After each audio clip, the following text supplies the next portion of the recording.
पूनम की शादी को अभी 2 दिन ही हुए थे कि अगले दिन सुबह सुबह ही उसकी ननद सुकन्या ताली बजाते हुए अपनी माँ ममता जी के पास गई और बोली, माँ, मेरे तो मज़े ही मज़े हो गए हैं।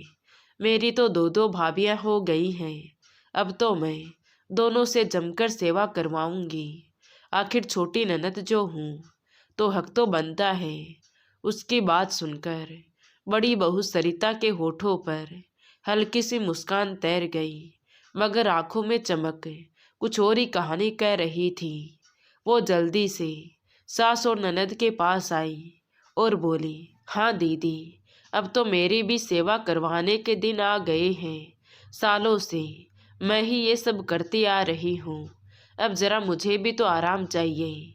तभी सरिता की ये बात सुनकर उसकी सास ममता जी ने गंभीर स्वर में कहा, बड़ी बहू, जुबान संभाल कर बात कर। सेवा करवाने की नहीं, सिखाने की जिम्मेदारी बड़ी है तेरी। अब छोटी बहू आई है तो तुझे माँ बनकर उसे हर काम सिखाना होगा। उसे अपने जैसा समझदार और जिम्मेदार बनाना होगा। सास की बात बाहर से तो उपदेश जैसी थी, मगर सरिता के मन में कुछ और ही चल रहा था। उसने मन ही मन ठान लिया था कि सिखाऊंगी भी और काम निकलवाऊंगी भी, और वो भी इस तरह कि किसी को शिकायत का मौका ही ना मिलेगा। उसने ममता जी से कहा, मम्मी जी, अब आपकी छोटी बहू की पहली रसोई करवा दीजिए। कब तक बहू बनकर कमरे में बैठी रहेगी? घर संभालना भी तो सीखना है। तो ममता जी ने हामी भरते हुए कहा, तू ठीक कह रही है बहू, मैं अभी बुलाकर लाती हूँ उसको। ममता जी खुद पूनम के कमरे में गई और बोली, छोटी बहू, आज पहली रसोई की रस्म कर लो। जो बड़ी बहू कहे, जैसा कहे वैसा ही करना, ये घर की परंपरा है। पूनम ने सर झुकाकर धीरे से कहा, जी मम्मी जी, मगर उसके दिल की धड़कन तेज हो गई थी। इधर बड़ी बहू सरिता ने पहले ही मन बना लिया था कि वो पूनम को कभी अपने बराबर नहीं आने देगी। जैसे ही पूनम साड़ी पहनकर सर पर घूंघट डाले रसोई में पहुंची तो सरिता ने औपचारिक पूजा करवाई और फिर बिना वक्त गवाए बोली, चलो अब जल्दी से खाना बनाना शुरू करो। और हाँ, एक बात अच्छे से समझ लो कि इस घर में सबके स्वाद अलग अलग हैं। यहाँ एक ही सब्जी से काम नहीं चलता। आज पहली रसोई है तो सबकी पसंद का खाना बनाना होगा। कहते हुए सरिता ने एक एक करके 5 तरह के व्यंजन गिना दिए, जिसे सुनकर पूनम के चेहरे पर हैरानी साफ झलक रही थी। उसने हिम्मत करके कहा, लेकिन दीदी, इतना सारा खाना अकेले बनाना थोड़ा मुश्किल होगा। ये सुनते ही सरिता की आवाज़ में तंज उतर आया, यही तो तुम्हारा इम्तिहान है। पहली रसोई में खुद को साबित करना ही पड़ता है। अगर आज नहीं कर पाई तो लोग क्या कहेंगे? ये कहकर सरिता बाहर चली गई। बाहर गई तो उसकी ननद सुकन्या पहले से ही इंतजार में थी। उसने धीरे से कहा, भाभी, आपने उसे अच्छे से बता तो दिया ना? देखो, मुझे मेरे टेस्ट में कोई समझौता नहीं चाहिए। तो सरिता ने आत्मविश्वास से कहा, तुम निश्चिंत रहो छोटी, सब समझा दिया है मैंने। उधर रसोई में पूनम अकेली सब कुछ बना रही थी। उसके दोनों हाथ तेजी से चल रहे थे, मगर मन में डर और आत्मसम्मान की लड़ाई चल रही थी। उसने अपने जेठ के लिए आलू के पराठे बनाए, सासू माँ और पति संदीप के लिए सब्जी और पूरियाँ, जेठानी के बेटे गोलू के लिए पास्ता और ननद के लिए सैंडविच, और अंत में मीठे में हलवा और खीर। हर चीज़ बनाते समय वो यही सोच रही थी कि कहीं कोई कमी ना रह जाए। जब सब लोग खाने बैठे तो खाने में इतनी वैरायटी देखकर संदीप हैरान रह गया। उसने पूनम की तरफ देखकर कहा, पूनम, तुमने इतना सारा खाना अकेले कैसे बना लिया? तो पूनम ने धीरे से कहा, आज मेरी पहली रसोई थी ना, इसलिए पूरी कोशिश की है। ये सुनकर ननद सुकन्या ने तिरछी मुस्कान के साथ कहा, बना तो लिया है, लेकिन पास हुई है या फेल, ये तो हम ही बताएंगे। ये कहकर उसने अपनी बड़ी भाभी सरिता की ओर देखा तो सरिता भी हल्के से मुस्कुराई। फिर कचौड़ी का एक टुक मुंह में डालते हुए बोली, कोशिश तो ठीक है पूनम तुम्हारी, मगर कचौड़ी में नमक जरा तेज है। तभी जेठ ने कहा, लेकिन मेरे आलू के पराठे तो बिल्कुल परफेक्ट बने हैं, मुझे तो ऐसे ही पसंद है। ये सुनकर पास में बैठी ममता जी नाक मुंह सिकोड़ते हुए बोली, सब्जी में तेल कुछ ज़्यादा ही है और पूरियों से भी तेल टपक रहा है। ये सुनकर पूनम का चेहरा उतर गया। तभी संदीप ने उसका हौसला बढ़ाते हुए कहा, मुझे तो सब बहुत अच्छा लग रहा है, और देखो गोलू भी पास्ता मज़े से खा रहा है। तो उसके बड़े भाई नवीन ने भी हाँ में हाँ मिलाकर कहा, अरे इतने सारे पकवान में थोड़ा बहुत ऊपर नीचे तो चलता है। लेकिन सरिता को यह सहन नहीं हुआ। उसने तुनक कर अपने पति नवीन से कहा, मेरे खाने की तो तुमने आज तक कभी ऐसी तारीफ नहीं की। तो नवीन ने शांति से मगर ठोस लहजे में जवाब दिया, सरिता, एक टाइम में इतना खाना बनाना कोई खेल नहीं है। और याद है तुम्हारी पहली रसोई में तुमने सिर्फ हलवा बनाया था, और आज पूनम ने कितने पकवान बनाए हैं, जरा फर्क समझो। तभी अपने पति की बात सुन सरिता तिल मिला गई। उसने देखा कि पूनम की उदासी गायब हो चुकी थी और चेहरे पर मुस्कान छा गई थी, और यही मुस्कान सरिता को चुभ रही थी। उसका मन अंदर ही अंदर जल रहा था, और ये बात उसकी ननद सुकन्या की तेज नज़रों से छिपी नहीं थी। अपने बड़े भाई नवीन के मुंह से छोटी भाभी की तारीफ सुनना उसे वैसे ही नागवार गुजर रहा था। ऊपर से संदीप का अपनी पत्नी के पक्ष में खड़ा होना उसके जलन पर नमक छिड़कने जैसा था। दोनों ननद भाभी के मन में अब एक ही बात घूम रही थी कि छोटी बहू को जल्द ही उसकी औकात दिखानी होगी। उसी शाम ममता जी ने बड़ी बहू और अपनी बेटी सुकन्या को अपने कमरे में बुलाया। बाहर रसोई में पूनम दूध गर्म कर रही थी। जैसे ही वो दूध का गिलास लेकर सास के कमरे की तरफ जाने लगी, तो अंदर से आती हुई आवाज़ों ने उसके कदम एकदम से रोक दिए। आवाज़ इतनी साफ थी कि बाहर खड़ी पूनम तक सब कुछ पहुंच गई थी। दूध का गिलास उसके हाथ से गिरते गिरते बचा। ममता जी सख्त आवाज़ में कह रही थी, देखो बड़ी बहू, खाना तो छोटी बहू ने अच्छा ही बनाया था, इसमें कोई शक नहीं, लेकिन अगर मैं पहले ही दिन उसकी तारीफ कर देती तो वो सिर पर चढ़ जाती। नई बहू को शुरुआत में थोड़ा दबाकर रखना ज़रूरी होता है, नहीं तो बाद में संभलना मुश्किल हो जाता है। ये सुनकर बड़ी बहू सरिता ने हामी भरते हुए कहा, बिल्कुल सही कह रही हैं मम्मी जी आप। आजकल की पढ़ी लिखी लड़कियां जरा सी छूट मिलते ही अपने आप को घर की मालकिन समझने लगती हैं।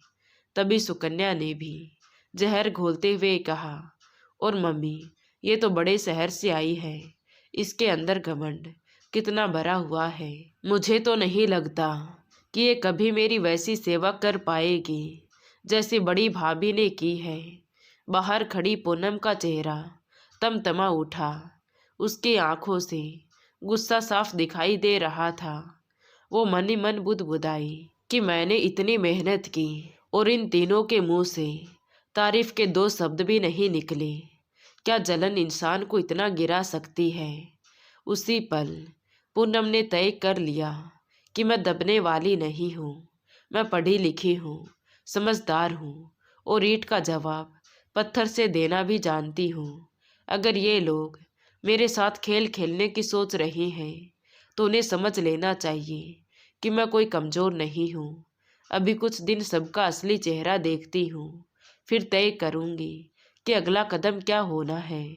अब पूनम हर नज़र, हर शब्द और हर व्यवहार को बड़ी ही बारीकी से परखने लगी थी।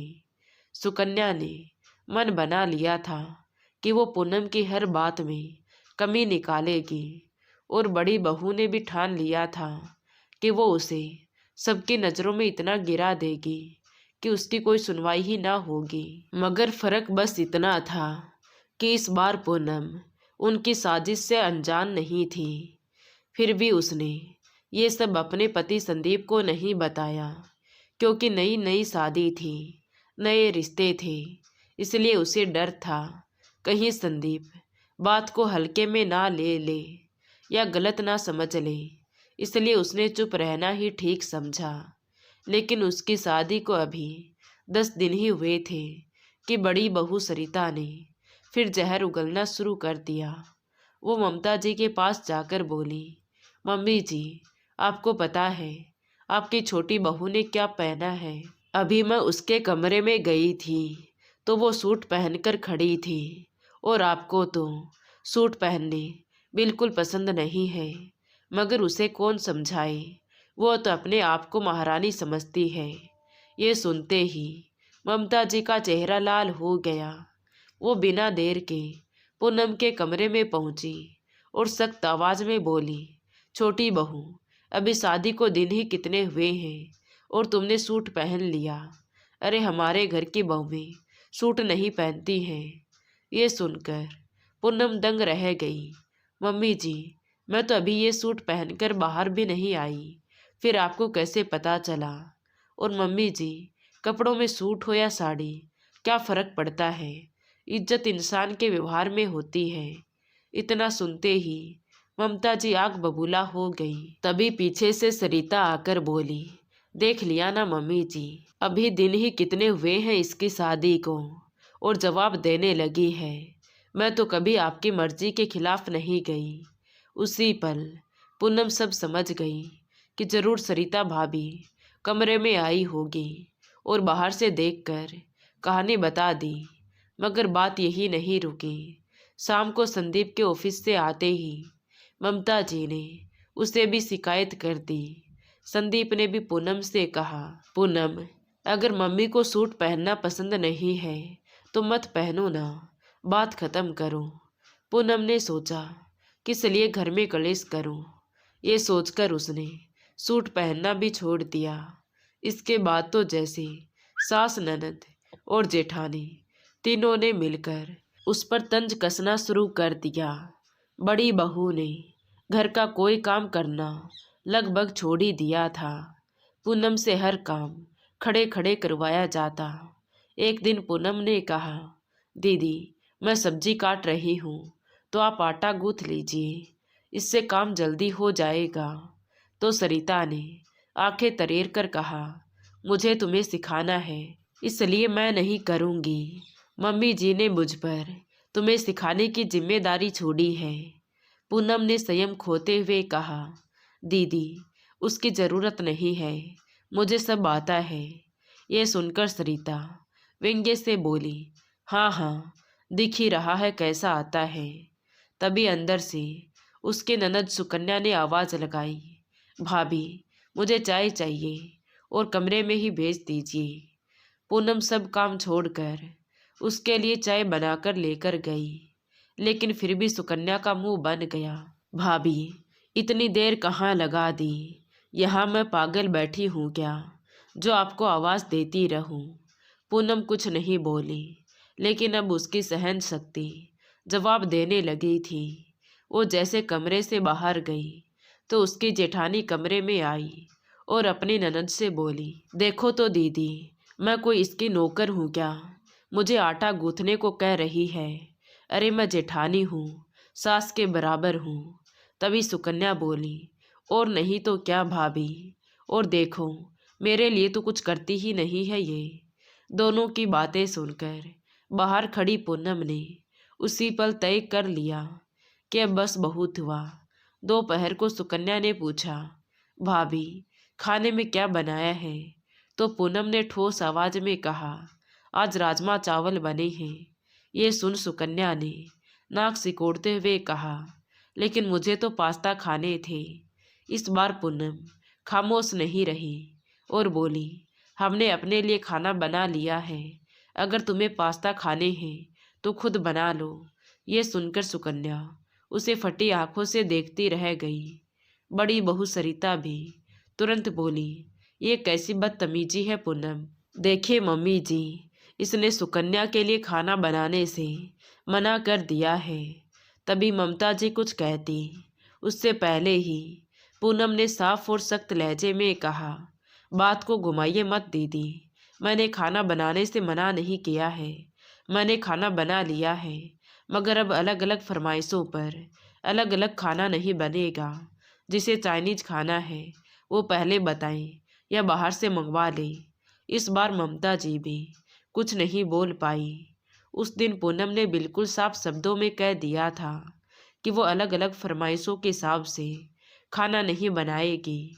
ममता जी तो चुप रह गई थी, लेकिन बड़ी बहू और सुकन्या के अहंकार को तो गहरी ठेस पहुंची थी। उसके बाद हालात सुधरने की बजाय और ज़्यादा बिगड़ने लगे। सुकन्या रोज खाने में नखरे दिखाने लगी। कभी नमक कम, कभी सब्जी पकी नहीं है, तो कभी कहती कि आज मन नहीं है, तो कभी थाली उठाकर यूं ही छोड़ देती। अगले दिन पूनम ने सिर्फ अपने और अपने पति संदीप के कपड़े धोए, क्योंकि मन में कहीं ना कहीं उसके भी ये सवाल गूंज रहा था कि क्या मेरी कोई सीमा नहीं है। शाम को जब बड़ी बहू सरिता बाथरूम में गई और अपने कपड़े वैसे ही पड़े देखे तो वो गरज पड़ी, पूनम तुमने मेरे कपड़े क्यों नहीं धोए। तभी आवाज़ सुनकर सुकन्या भी दौड़ी आई और झट से बोली, मेरे कपड़े भी यहीं पड़े हैं। छोटी भाभी, तुमसे कोई काम ढंग से होता है या नहीं। इतने में ममता जी भी वहां पहुंच गई। आवाज में नाराजगी लाकर बोली, छोटी बहू, तुम्हारी वजह से घर का माहौल क्या होता जा रहा है, तुम्हें जरा सा भी अंदाजा नहीं है। पूनम के सब्र का बांध अब टूट गया था। मम्मी जी, मेरी वजह से नहीं, बल्कि इन लोगों की वजह से घर का माहौल बिगड़ रहा है। मेरे कंधों पर पूरे घर का बोझ डाल दिया गया है। कम से कम ये लोग अपने कपड़े तो खुद धो सकते हैं। सुकन्या ने तुरंत पलटकर कहा, ये बहू का काम होता है भाभी। तो पूनम ने बिना रुके कहा, यहाँ दो बहुएं हैं दीदी, एक नहीं, तो फिर एक के हिस्से सारा काम क्यों। अगर बहू का काम है तो बड़ी बहू क्यों नहीं करती। उसकी आंखें अब सरिता पर टिकी थी। आवाज़ और तेज हो गई, मैं सुबह से रात तक काम कर रही हूँ और ये सारा दिन हाथ पर हाथ रखकर बैठी रहती है। मुझ पर ऐसे ऑर्डर चलाए जाते हैं जैसे ये घर होटल हो और मैं वेटर हूँ और ये होटल के मैनेजर। ये तरीका अब नहीं चलेगा। परंपरा निभाने की आड़ में मेरा शोषण किया जा रहा है। फिर उसने ममता जी की तरफ देखते हुए कहा, और मम्मी जी, मेरे काम में ऐसी कौन सी कमी है कि आपके मुंह से आज तक तारीफ के दो शब्द भी नहीं निकले। ये सुनकर ममता जी हड़बड़ा गई। उनका जवाब बस इतना था, बहू ज़्यादा मत बोल। पूनम ने साफ शब्दों में कह दिया कि आज के बाद अपने कपड़े आपको खुद धोने होंगे। तो सरिता ने तुरंत खुद को मासूम दिखाते हुए कहा, देख रही हो ना मम्मी जी, मैंने आज तक इस घर को कैसे संभाला है, मैंने कितना काम किया है, आपने तो अपनी आंखों से देखा है। क्या मैं थोड़े से आराम के हकदार नहीं हूँ। तो पूनम ने बिना एक पल सोचे कहा, मेरे आते ही आप आराम की ठेकेदार हो गई हैं, लेकिन मुझे एक बात तो बताइए कि मैं किसके आने पर आराम करूँगी। इस सवाल पर तो तीनों दंग रह गई, लेकिन सुकन्या चिल्ला उठी, बहुत मुँह चल रहा है तुम्हारा, थोड़ी दिन घर का काम क्या कर लिया, ऐसे सुना रही हो जैसे कोई पहाड़ तोड़ दिया हो। बड़ी भाभी जितनी मेहनत तुम कभी नहीं कर सकती। तो पूनम ने पलटकर कहा, कि होगी बड़ी भाभी ने मेहनत, लेकिन मैं तब यहाँ नहीं थी। और मम्मी जी, उस दिन पहली रसोई के बाद आप तीनों की बातें मैंने सुन ली थी। कहते हुए पूनम ने सारी बातें बता दी कि आप सब कह रही थी ना कि अगर पहले दिन अगर मेरी तारीफ कर दी तो मैं सर पर चढ़ जाऊंगी। यही तय किया था ना तुम तीनों ने मिलकर कि मुझे दबाकर रखना है। और जेठानी जी, आपको यही डर था ना कि कहीं आपकी देवरानी आपसे आगे ना निकल जाए। अब तो सरिता के चेहरे पर हवाइयाँ उड़ने लगी। उसकी नज़र सुकन्या पर टिक गई। और तुम सुकन्या, तुम तो मेरी नज़रों में इतनी गिर चुकी हो कि अब कभी उठ ही नहीं सकती। बड़े शहर से आई हूँ तो मेरे अंदर घमंड बहुत है। तो हाँ, आई हूँ मैं बड़े शहर से, लेकिन बताओ मैंने कौन सा ऐसा छोटा काम या घटिया काम किया जिससे तुम्हें तकलीफ हुई। इसी बीच संदीप और नवीन भी घर आ चुके थे। दोनों ने माहौल की गंभीरता तुरंत भांप ली। बड़ी बहू सरिता, सुकन्या और ममता जी को यही लग रहा था कि अब भी हमेशा की तरह बात को घुमा दिया जाएगा, पूनम को समझा दिया जाएगा और मामला दब जाएगा। मगर उन्हें अंदाजा नहीं था कि आज पूनम सिर्फ बोलने नहीं बल्कि कार्यवाही करने के इरादे से खड़ी है। उसने बिना ऊंची आवाज किए लेकिन बेहद ठोस लहजे में कहा, संदीप और नवीन भैया, आज मैं कुछ दिखाना चाहती हूँ। उसके बाद अगर आपको लगे कि मैं ही गलत हूँ तो मैं एक शब्द भी नहीं बोलूँगी। ये सुनकर सरिता तिल मिला गई। ये नाटक करने की कोई ज़रूरत नहीं है, बात बढ़ाने की ज़रूरत नहीं है। ये घर है, कोई अदालत नहीं। लेकिन पूनम ने पहली बार उसकी बात बीच में ही काटते हुए कहा, बात नहीं बढ़ेगी बल्कि बात खुलेगी और अदालत बनाने पर आपने ही मुझे मजबूर किया है। उसने अपने मोबाइल फ़ोन को टेबल पर रखा और रिकॉर्डिंग ऑन कर दी। अगले ही पल कमरे में ममता जी की वही आवाज़ गूंजने लगी। अगर पहले दिन छोटी बहू की तारीफ कर दी तो वो सर पर चढ़ जाएगी। फिर सरिता की आवाज़ आई, इसे दबाकर रखना पड़ेगा नहीं तो हाथ से निकल जाएगी। और फिर सुकन्या की हंसती हुई आवाज़ आई, बड़े शहर की है तो घमंड तो होगा ही। अब तो ममता जी के चेहरे का रंग उड़ गया। सरिता की आंखें फैल गई। सुकन्या के मुंह से एक शब्द भी नहीं निकल रहा था। पूनम ने तेज आवाज में कहा, ये रिकॉर्डिंग उस दिन की है जब पहली रसोई के बाद आप तीनों मेरे बारे में बातें कर रही थी। मैं बाहर खड़ी थी। मैंने जानबूझकर चुप रहकर सब सुना और रिकॉर्डिंग की ताकि ज़रूरत पड़ने पर काम आ सके। क्योंकि अगर मैं आप लोगों के बारे में संदीप को बताती तो वो कभी मेरे ऊपर विश्वास नहीं करता। उसे लगता कि मैं उसके घर को तोड़ रही हूँ, इसलिए मजबूरी में मुझे ये सब करना पड़ा। तभी माँ और बहन की ऐसी हरकतें देखकर संदीप का चेहरा सख्त हो गया। मम्मी, ये सब क्या है? तुम इतना गिर जाओगी मैंने कभी सोचा नहीं था। तभी बड़े बेटे नवीन ने भी अपनी पत्नी सरिता को इस तरह आंखें लाल करके देखा। सरिता, क्या सच में तुम अपनी बहन समान देवरानी के साथ ऐसा कर सकती हो? तो सरिता हकलाने लगी, वो तो बस ऐसे ही बातों बातों में मुंह से निकल गया। ममता जी के हाथ कांपने लगे। आज उन्हें समझ आ गया था कि ये सहने वाली बहू नहीं है। तभी पूनम ने गहरी सांस ली और बोली, आज के बाद जेठानी जी मेरे साथ मिलकर बराबर काम करेंगी। मैं अकेली गुलामी नहीं करूँगी, अपमान नहीं सहूँगी। और अगर मुझ पर एक शब्द भी ज़्यादा बोला गया तो ये सारी रिकॉर्डिंग कानून तक पहुँचेंगी। उसकी आवाज़ में सीधी धमकी थी और आत्मसम्मान था। अब तो सरिता की जुबान जैसे लकवाग्रस्त हो गई हो। ननद सुकन्या की अकड़ टूट चुकी थी और ममता जी पहली बार अपनी छोटी बहू से नज़र नहीं मिला पा रही थी। उन्हें सचमुच दिन में तारे नज़र आ गए थे। तो दोस्तों, आपको ये कहानी कैसी लगी कमेंट करके ज़रूर बताएं। कहानी अच्छी लगी हो तो प्लीज़ वीडियो को लाइक करें, शेयर करें और हमारे चैनल कहानी विद देवांशी को सब्सक्राइब ज़रूर करें। Thank you.